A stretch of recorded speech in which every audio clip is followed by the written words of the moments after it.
यहाँ पर हम लोग fine structure of hydrogen atom की बात करेंगे, क्योंकि हमारे पास इस यूनिट के अंदर प्रॉब्लम ही ये थी कि हाइड्रोजन का जो स्पेक्ट्रा है वो हम लोग एक्सप्लेन नहीं कर पा रहे थे। तो इसके अंदर हमारे पास ये जो H alpha, H beta, H gamma और एच डेल्टा की ये जो प्रॉब्लम थी हमारे पास, उसको ही सॉल्व करने के लिए हमने अभी तक यहाँ पर सारी स्टडीज़ की है कि किस तरह से हम लोग एटम के अंदर जो इलेक्ट्रॉन्स होते हैं उनकी ऊर्जा अवस्थाएं क्या होती है, उनको कैसे हम डिनोट करते हैं, इसके बारे में हम लोग यहाँ देख चुके हैं। तो एच अल्फा, एच बीटा और गामा और एच डेल्टा, ये जो वैल्यूज़ हमारे पास स्पेक्ट्रा हाइड्रोजन की जनरेट होती है, उन उनके अंदर हमारे पास ट्रांजिशन क्यों होते हैं, कैसे होते हैं और यहाँ पर ये क्यों जनरेट होते हैं, इनके बारे में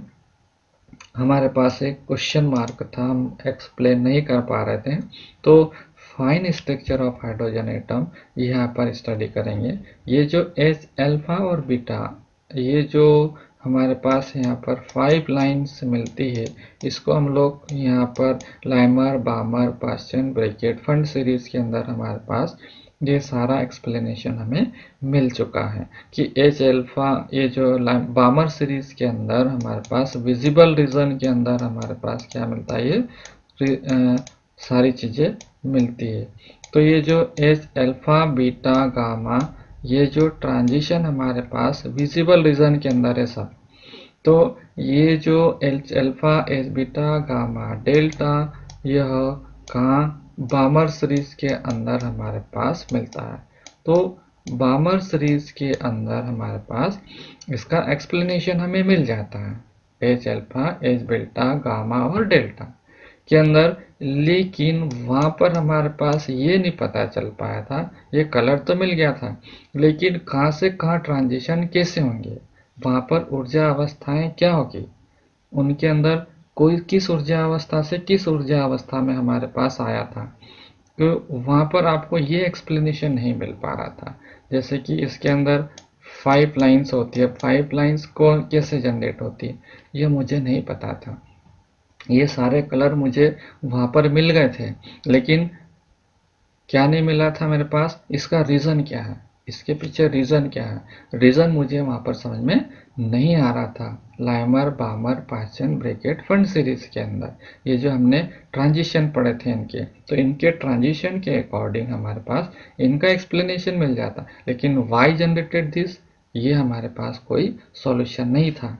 तो हम यहाँ पर एनर्जी स्टेट हमने बना लिया अभी, इनको डिफरेंट डिफरेंट एनर्जी अवस्थाओं को हम लोग डिनोट करते हैं। तो डिनोट करने के कॉरेस्पॉन्डिंग हम लोग क्या करते हैं, यहाँ पर इनका एक्सप्लेनेशन देते हैं। चूँकि हमारे पास यहाँ पर हाइड्रोजन एटम के अंदर जो कि हमारे पास n इक्वल्स टू, यहाँ पर जो ट्रांजिशन होते हैं हमारे, कहाँ से कहाँ ट्रांजिशन होते हैं, थर्ड से टू में ट्रांजिशन होता है, थर्ड से टू में अगर ट्रांजिशन होता है, थर्ड से टू में, तो हमें क्या मिलती है, ये जो आपको सीरीज मिलती है, यहाँ पर ये जो लाइट मिलती है आपको विजिबल रीजन के अंदर मिलती है, और विजिबल के साथ साथ इसको हम लोग बामर सीरीज के नाम से भी जानते हैं। तो ये बामर सीरीज हमें मिलती है, यहाँ पर बामर सीरीज और विजिबल रीजन के अंदर मिलती है। तो हाइड्रोजन स्पेक्ट्रम के अंदर हमारे पास ये जो न्यूक्लियस है, ये न्यूक्लियस है, यहाँ पर हमारे पास n इक्वल्स टू 1 है, n इक्वल्स टू 2 है, इसी तरह से हमारे पास n इक्वल्स टू 3 है, और ये n इक्वल्स टू क्या है हमारे पास 4 है। तो यहाँ पर ये 1 है, 2 है, ये 3 है और ये 4 है। जब यहाँ से यहाँ ट्रांजिशन, यहाँ से यहाँ ट्रांजिशन अगर होता है, तो ये बामर सीरीज कहलाता है, ये बामर सीरीज कहलाता है। अगर यहाँ से यहाँ ट्रांजिशन, यहाँ से यहाँ ट्रांजिशन और यहाँ से यहाँ से ट्रांजिशन, तो ये लाइमन सीरीज कहलाता है, ये बामर सीरीज होगा। और यदि यहाँ से यहाँ ट्रांजिशन है और अगले में से यहाँ, तो ये पाश्चन सीरीज मिलता है हमें। तो इस प्रकार से यहाँ पर मेरे पास ये जो है काय में मिलेगा, ट्रांजिशन अगर होता है यहाँ से यहाँ ट्रांजिशन, तो ये विजिबल रीजन के अंदर आता है। और इस एनर्जी स्टेट को हमने एक पर्टिकुलर नोटेशन के द्वारा हमने प्रदर्शित किया है या डिनोट किया है हमने। तो उस एनर्जी के कॉरेस्पॉन्डिंग हमारे पास ट्रांजिशन कैसे होंगे, क्योंकि यहाँ पर हमारे पास L equals to 1, L equals to 2, L equals to 3 के कॉरेस्पॉन्डिंग मेरे पास यहाँ जो वैल्यूज मिलेगी आपकी क्या मिलेगी। यदि मैं यहाँ पर लिखता हूँ कि n इक्वल्स टू, देखो यहाँ पर अलग अलग क्या है, एनर्जी ऊर्जा अवस्थाएं मिलेगी आपको। ये जो n इक्वल्स टू 2 अगर मेरे पास है तो इसके मान क्या होंगे, L के मान 0 और 1 होंगे। कितने होंगे आपके पास, इसके जो मान होंगे 0 और 1 आते हैं। अगर मैं यहाँ L की अगर बात करूँ तो यहाँ पर ये जो वैल्यूज होगी वह क्या आएगी, L का मान इसके कॉरेस्पॉन्डिंग 3 के कॉरेस्पॉन्डिंग, इसका मैं पूरा का पूरा टेबुलेशन बनाऊंगा। 3 के कॉरेस्पॉन्डिंग अगर देखूं मैं यहाँ पर तो इसका मान क्या आएगा आपके पास 0, 1 एंड क्या आएगा 2 आएगा। तो इसकी वैल्यू मेरे पास ये आती है। इसको हम लोग टेबुलेट करके देखते हैं, पूरा कंप्लीट टेबुलेशंस। तो ये सारे के सारे क्वांटम नंबर्स हमारे हैं, इनको हम लोग अलग अलग सेपरेटली देखते हैं। तो यहाँ पर मेरे पास क्या क्या ये चीज़ें मिलती है, क्या है आपके पास n इक्वल्स टू 2 के कॉरेस्पॉन्डिंग मेरे पास यहाँ पर क्या वैल्यू मिलेगी। चलिए n इक्वल्स टू 2 के कॉरेस्पॉन्डिंग L का मान 0, 1 आएगा। इसी के कॉरेस्पॉन्डिंग ये जो S आएगा वह कितना आएगा आपके पास, हाफ आता है। तो इस कंडीशन में मेरे पास ये L आ गया, L इक्वल्स टू ये आ गया।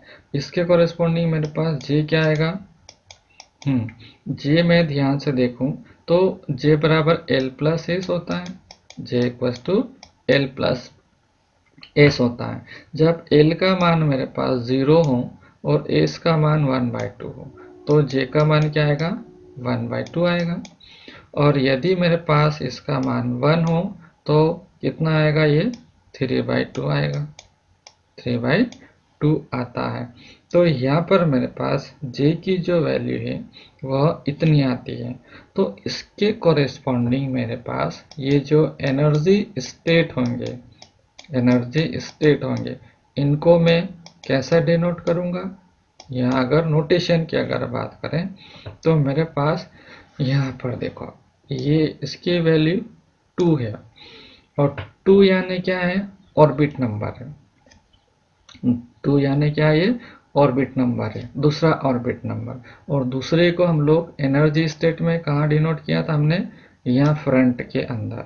और ये जो मल्टीप्लिसिटी है 2s और क्या जाएगा आपके पास 1/2 से डिनोट करेंगे। यानी इस ऊर्जा अवस्था को हम लोग इस तरह से लिखेंगे, इस ऊर्जा अवस्था को इस तरह से लिखेंगे। उसी प्रकार से मेरे पास नेक्स्ट जो ऊर्जा अवस्था आएगी आपकी वह क्या आएगी, दूसरे के अंदर ये है, यहाँ दूसरे के अंदर है, और क्या है 2p1/2। ये सब मैं यहाँ पर देख देख के लिख रहा हूँ। ये 1/2 है, सॉरी एक को 3/2 लिखेंगे। क्या लिखेंगे आप लोग, 3/2 लिखेंगे। ये p वाला सॉरी p1/2, क्या आपके पास p1/2। उसी तरह से मेरे पास ये जो दूसरे के अंदर क्या आएगा आपके पास 3/2 आएगा। ये तो एस के अंदर है, ग्राउंड स्टेट के अंदर। ये क्या है आपके पास, ग्राउंड स्टेट के अंदर है। और ये क्या है, दूसरे ऑर्बिट के अंदर p सबशेल होंगे। p जो स्टेट है आपकी सबशेल नहीं है, ये जो p है उस स्टेट की एनर्जी है, p स्टेट की एनर्जी है हमारे पास। तो इस प्रकार से हम लोग क्या लिख सकते हैं, ऊर्जा अवस्थाओं को ऐसे लिखा जा सकता है। अब इसी तरह से मैं क्या करूं, कि इसके कॉरेस्पॉन्डिंग मेरे पास यहाँ पर देखूं तो ये जो वैल्यू मेरे पास आएगी सेम वही की वही मान, एस का मान क्या आएगा 1/2। तो इस कंडीशन में मेरे पास J equal to L plus S आएगा। तो जीरो के कॉरेस्पॉन्डिंग कितना आएगा मेरे पास, ध्यान से देखिए आप लोग इसको। तो यहाँ पर मेरे पास L equal to zero, L equal to zero के कॉरेस्पॉन्डिंग मैं 1/1 देखूंगा यहाँ पर। ये देखो जीरो के कॉरेस्पॉन्डिंग जे का मान कितना आएगा 1/2, 1/2 आएगा, ठीक। और यहाँ पर अगर हम इसका मान क्या रखें 1/2 अगर रख देते हैं तो इसकी जो संभावित मान है वह कितने आएंगे 1/2 एंड 3/2 होंगे, 1/2 एंड 3/2। अगर मैं इसकी वैल्यू अगर ये रख देता हूँ, यानी एल का मान क्या रख दूँ 2 अगर रख देता हूँ तो 2 2 जा 4 और 5/2, 5/2 यानी कितना आएगा आपके पास 3/2 और 5/2।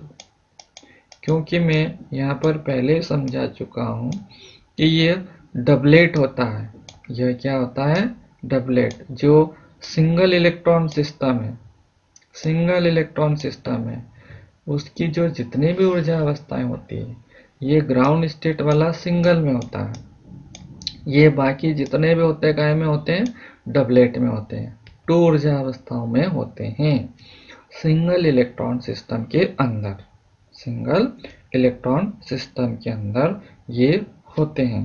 अब हम यहाँ पर ट्रांजिशन की बात करते हैं। ये तो हमारे पास ऊर्जा अवस्थाएं आ गई। मैं यहाँ पर ही देखो, यहाँ पर भी ये सिंगलेट में है और ये डबलेट के अंदर है। तो यहाँ पर ये जितने भी ये ग्राउंड स्टेट है वो सिंगलेट होता है और बाकी सारे काय में होते हैं डबलेट। डबलेट यानी द्विक और सिंगलेट यानी एकल।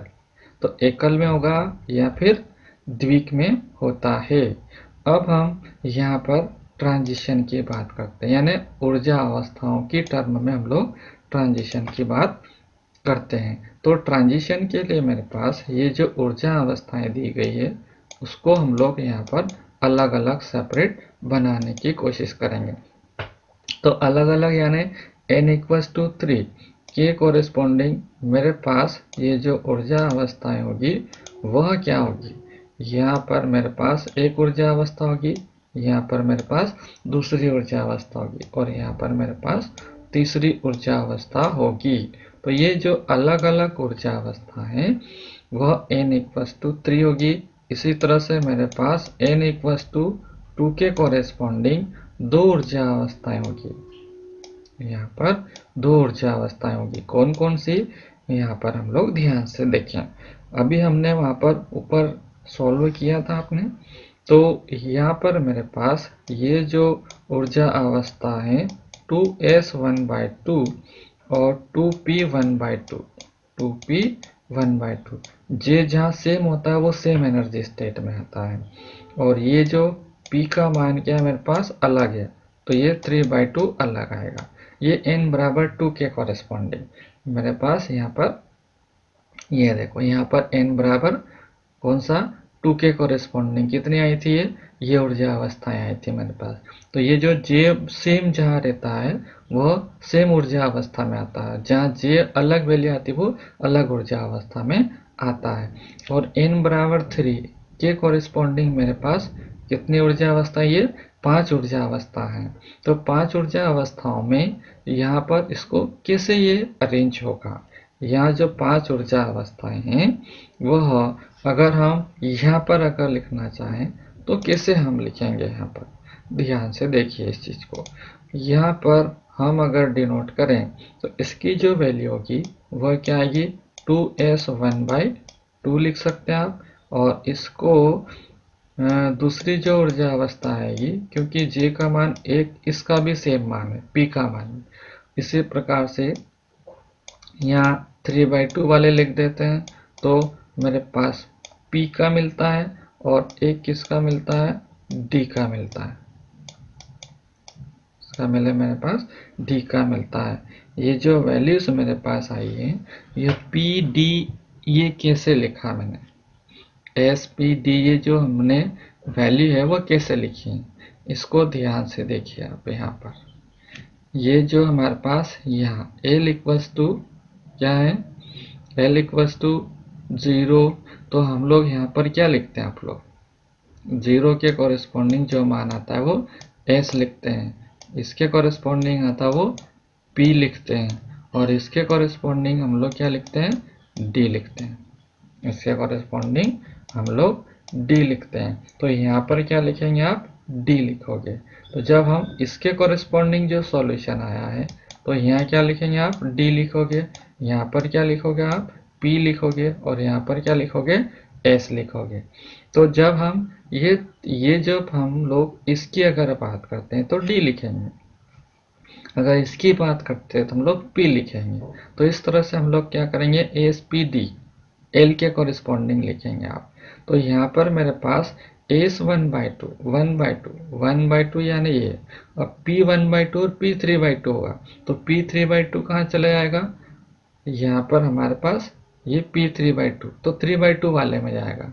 अब डी 3/2 यहाँ पर आएगा, डी 5/2 अब अगले में चढ़ जाएगा, कहाँ चढ़ेगा, ये यहाँ पर आ जाएगा। तो इस कंडीशन में मेरे पास यहाँ जो वैल्यू आएगी आपकी, ये जो इस ऑर्बिटल, ये जो एनर्जी स्टेट आएगी 2d 5/2 2d 5/2। ये देखो, ये यहाँ पर d वाले के अंदर मेरे पास 5/2 वाला एक ही है। तो ये इस तरह से मेरे पास क्या बन जाते हैं, स्टेट बन जाते हैं। अब यहाँ पर हमारे पास सिलेक्शन रूल्स की हमारे पास बात आती है। तो सिलेक्शन रूल हम लोग जानते हैं कि मेरे पास ये जो सिलेक्शन रूल है वह क्या होना चाहिए।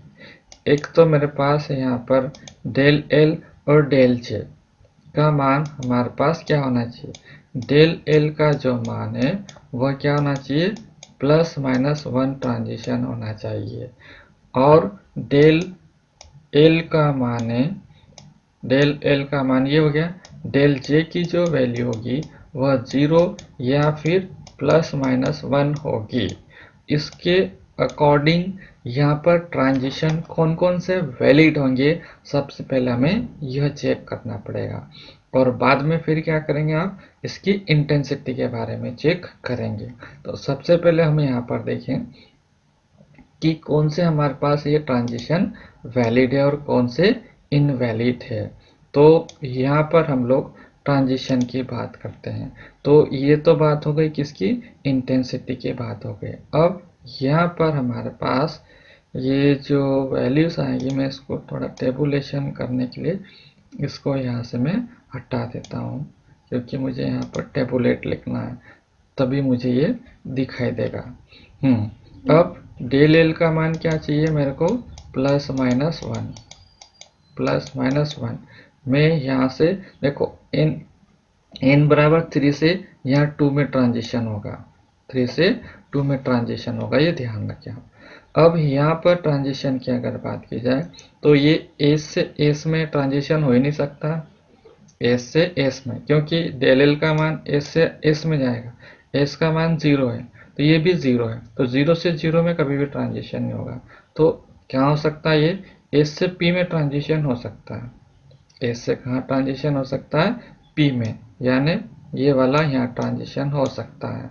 यानी मेरे पास ये क्या होगा, 2s 1/2 से कहाँ ट्रांजिशन हो सकता है, 2p 1/2 में। इस कंडीशन में मेरे पास डेल एल और डेल जे का मान भी मैं यहाँ पर साथ में निकालते चलूँगा, या बाद में हम लोग इसको कैलकुलेट कर लेंगे। तो डेल एल का मान यहाँ ट्रांजिशन हमारे पास वैलिड हो सकता है और एस का मान यहाँ गया, कुछ नहीं हुआ, एस का मान यहाँ ट्रांजिशन वैलिड हो गया। लेकिन अगर इसको अगर हम यहाँ से यहाँ एस से पी में अगर ट्रांजिशन करें तो 0 और 1 होगा, तो 0 और 1 में ट्रांजिशन हो सकता है। तो यहाँ पर मेरे पास 1/2 - 3/2, इसको अगर मैं माइनस करूँ तो मेरे पास यहाँ पर कितनी वैल्यू आएगी, 1/2 माइनस तो 1 आ जाएगा, तो ये भी वैलिड हो जाएगा। तो ये ट्रांजिशन कहाँ हो सकता है, 2s 1/2 से कहाँ ट्रांजिशन वैलिड हो सकता है, 2p 3/2, ये भी ट्रांजिशन वैलिड हो सकता है। यानी यहाँ से हमारे पास यहाँ भी ट्रांजिशन हो सकता है, 3/2 में भी ट्रांजिशन हो सकता है। अब ये मैंने चेक कर लिया। अब P से S में भी ट्रांजिशन हो सकता है। कहाँ हो सकता है ये, P से S में भी ट्रांजिशन मेरे पास हो सकता है। ये जो P से S में ट्रांजिशन होगा वह मैं यहाँ लिख देता हूँ। कहाँ लिख देता हूँ, यहाँ पर। कहाँ हो सकता है, 2p 1/2 से कहाँ ट्रांजिशन हो सकता है, 2s 1/2। 2s यहाँ पर भी मेरे पास L का मान क्या आ रहा है, 1 आ रहा है। L का मान 1 आ रहा है और P का मान क्या आ रहा है, ये सॉरी J का मान 0 आ रहा है। तो डेल J का मान तो 0 वैलिड है, तो यहाँ पर ये ट्रांजिशन भी वैलिड हो सकता है। तो ये तो सेम हमारे पास क्या आ गया, ये इसी पे आ गया, यह क्या आएगा, इसी पे आ जाएगा। तो मैं लाइन वापस नहीं खींचूंगा, आप खींच भी सकते हैं। तो यहाँ पर मेरे पास एक और लाइन कौन सी आ गई, यहाँ पर ये वाला ट्रांजिशन भी होगा, लेकिन ये सेम इंटेंसिटी का होगा। ये क्या होगा आपके पास, सेम इंटेंसिटी का होगा, इसलिए मैं यहाँ पर लाइन नहीं खींचना चाह रहा हूँ। तो यहाँ पर सेम इंटेंसिटी होने के कारण से यहाँ पर लाइन नहीं खींच रहा हूँ, क्योंकि ये दोनों क्या होंगे, सेम इंटेंसिटी के मिलेंगे। ठीक, ये P वाला हो गया चेक, P का P में जा ही नहीं सकता है, तो P का कहाँ आ गया, S के अंदर। ये भी चेक हो गया, ये भी चेक हो गया। अब 3/2 की बात करते हैं। P से P में जा नहीं सकता, तो ये ट्रांजिशन वैलिड हो ही नहीं सकते हैं। P से कहाँ जा सकता है, ये सीधा S में जा सकता है। S में अगर जाता तो पहले आपको डेल L का मान 1 मिल गया मुझे, डेल J का मान क्या मिल रहा है मेरे को, 3/2 माइनस 1/2 यानी 1 हो जाएगा। तो ये ट्रांजिशन भी क्या हो जाएगा आपका, वैलिड हो जाएगा। दैट मीन्स कहाँ आ गया ये, 2p 3/2 से 2p 3/2 से 2s 1/2। तो ये भी हमारे पास वैलिड ट्रांजिशन आता है। तो ये आपका ट्रांजिशन वैलिड हो जाएगा। अब D के अंदर हम बात करें तो D वाला S में तो जा नहीं सकता है, ये P में जा सकता है, लेकिन मेरे पास यहाँ पर J भी मुझे देखना पड़ेगा। तो ये 3/2 से कहाँ जा रहा है, ये 1/2 में जा रहा है, लेकिन 3/2 से यहाँ पर SPD, तो ये P का मान कितना होता है 1 और इसका मान कितना होता है 2। SPD L का मान ये 1 होगा और ये 2 होगा, तो L का मान क्या हो जाएगा आपके पास, इनका डिफरेंस 1 आएगा, तो 1 इज वैलिड हो जाएगा। और L का मान भी क्या आ गया, 1 आ गया। तो ये ट्रांजिशन भी हमारा क्या हो जाएगा, 2D 3/2 और 2p 1/2, ये भी हमारे पास वैलिड हो जाएगा। ये जो ट्रांजिशन यहाँ से यहाँ आया है वो 3/2 से, ये दोनों सेम इंटेंसिटी के है मेरे पास, दोनों क्या है, सेम इंटेंसिटी के है। तो ये यहाँ से यहाँ आ रहा, तो इसको लाइन खींचने की कोई ज़रूरत नहीं है मुझे, यहाँ से यहाँ ट्रांजिशन हो रहा है। तो ये भी जो वैल्यू है वो क्या आ गई, दोनों की सेम मिलती है। अब नेक्स्ट जो हमारे पास ट्रांजिशन होगा वह क्या होगा, अगर मैं अब यहाँ ये भी चेक कर लिया मैंने, अब ये सॉरी ये कहाँ आया गया हमारे पास, ये 3/2 में भी तो आ सकता है, कहाँ आ सकता है, सेम कहाँ पर 2D 3/2 से कहाँ जा सकता है, ये 2p 3/2 में भी जा सकता है। तो उस कंडीशन में मेरे पास कहाँ गया, ये D से यहाँ आया, D से यहाँ आया, तो ये ट्रांजिशन वैलिड हो गया, क्योंकि J का मान क्या हो सकता है, 0 हो सकता है, P का मान, ये डेल L का मान 1 होगा और डेल J का मान क्या होगा, 0, वैलिड ट्रांजिशन होगा। ओके, नेक्स्ट जो ट्रांजिशन होगा वह क्या होगा, देखो D से कहाँ आ सकता है, ये P में आ सकता है। अब ये 5/2 और 1/2 है, ये ट्रांजिशन तो होगा ही नहीं, यहाँ होगा ही नहीं। D कहाँ आ सकता है, P के अंदर, क्योंकि L 1 होना चाहिए, तो D 2 है, यहाँ 1 है, तो 1 में ट्रांजिशन हो सकता है, लेकिन मुझे J भी चेक करना पड़ेगा। तो J का मान अगर 5/2 3/2 माइनस करूं तो 1 आ रहा है। तो इसका मतलब क्या हो गया, यहाँ से ये ट्रांजिशन क्या हो गया आपका वैलिड हो जाएगा। तो इस कंडीशन में मेरे पास ये जो ट्रांजिशन आएगा वह क्या आएगा,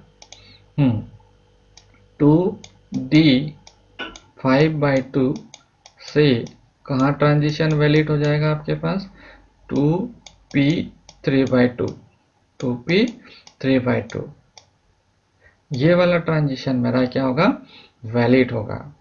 और यदि मैं 1/2 में ट्रांजिशन करूंगा तो ये 2 हो जाएगा, 2 मेरे पास वैलिड ट्रांजिशन नहीं होगा।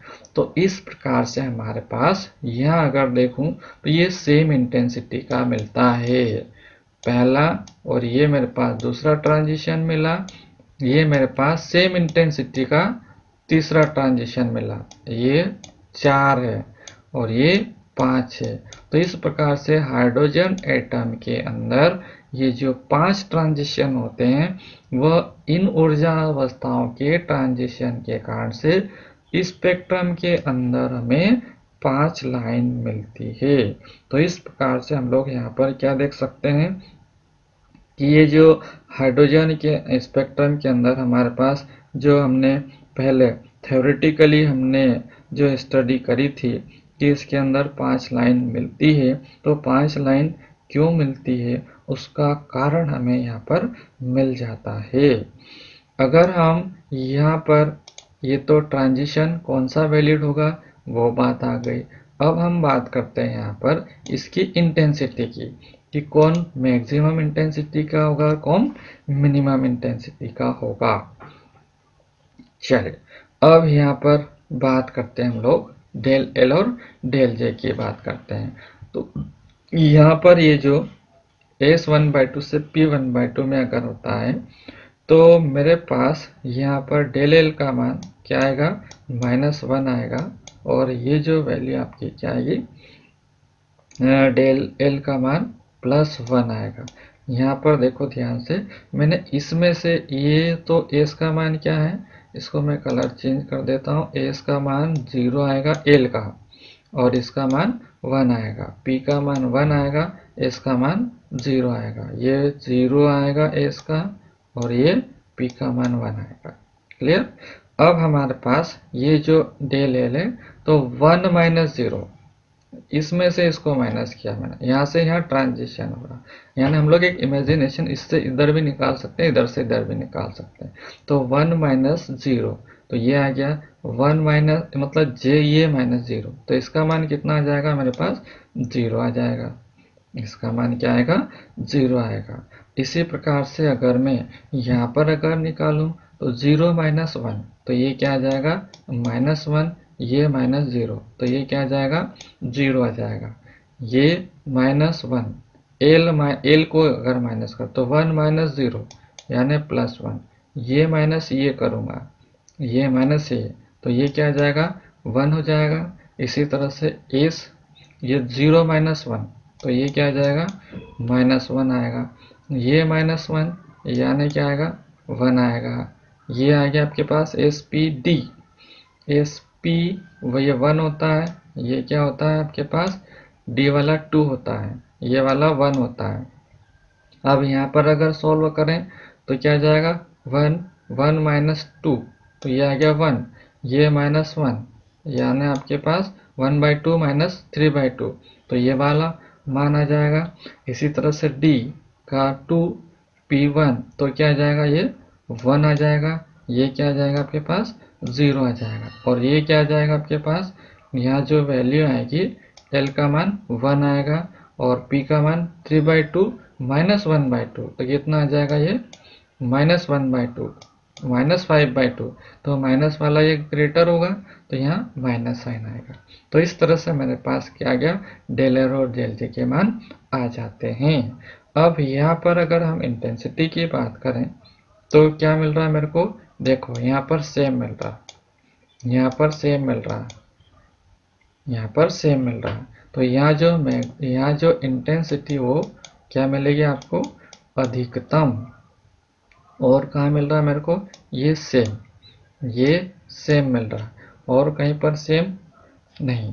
तो ये मैक्सिमम इंटेंसिटी के मिलेंगे हमें। ये जो स्पेक्ट्रा वो मैक्सिमम इंटेंसिटी का मिलेगा। अब मैं मिनिमम की बात करता हूँ। मिनिमम के अंदर मेरे पास कौन मिल रहा है? एक तो ये देखो, ये अपोजिट का है। ये क्या है?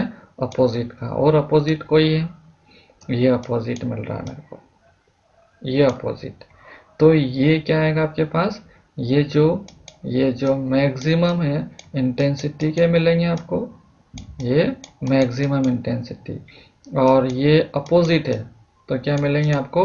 मिनिमम इंटेंसिटी के मिलेंगे। ये अपोजिट है तो ये आपको मिनिमम इंटेंसिटी का हमें मिलता है। और हमारे पास ये जो ये वाली वैल्यू और कहाँ मिल रहा है मेरे को? ये वाला मान और ये वाला मान और ये वाला मान। और हमारे पास कहाँ है? ये जो नीचे वाला क्या क्या सिचुएशन है वह देख लो आप। हाँ, नीचे वाला तो हमारे पास ये आ ही चुका है। चलिए, अब ये जो मैंने गोला लगाया है वह क्या होंगे? ये मिड के आएंगे। ये क्या आएंगे? मीडियम इंटेंसिटी के रहेंगे। ये मीडियम इंटेंसिटी के रहते हैं। तो इस प्रकार से हम लोग यहाँ पर हाइड्रोजन स्पेक्ट्रा के फाइन स्ट्रक्चर के बारे में पूर्णतः स्टडी कर सकते हैं और इनकी इंटेंसिटी के बारे में और सिलेक्शन रूल्स के बारे में हम लोग स्टडी कर सकते हैं। तो इस प्रकार से हमारे पास ये जो H alpha, H beta, H gamma, ये जो हमारे पास अलग अलग लाइन्स मिल रही थी, 5 अल्फा, बीटा, गामा, डेल्टा, इसके अंदर अलग अलग फाइन स्ट्रक्चर हमें मिल रहे थे। तो उसकी प्रॉब्लम भी हम लोग यहाँ पर सॉल्व कर लेते हैं। तो इस प्रकार से हम लोग फाइन स्ट्रक्चर पर हाइड्रोजन स्पेक्ट्रम की हम लोग स्टडी कर सकते हैं। Thanks all of you.